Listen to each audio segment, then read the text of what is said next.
Right now I'm examining queen bumblebee feeding behavior. So I will be running an experimental group. I will be feeding them a neonic called imidacloprid, which is a common pesticide, and I'm going to measure how it changes their behavior. So some bees, they will eat more and then thus eat more pesticides that way. Some will eat less, so now I want to see what will happen with these bumblebees. I'm really hoping that my research project will help educate the public about the effects of pesticides on our important pollinators.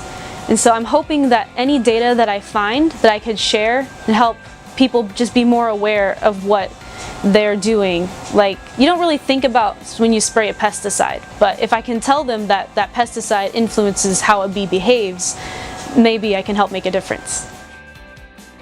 In my current research project, I'm working with Dr. Owen Long to search for new physics using the Large Hadron Collider at CERN.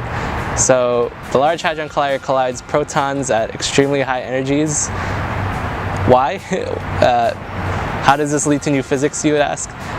Well, it's because protons aren't actually a fundamental particle. They're made up of even smaller particles.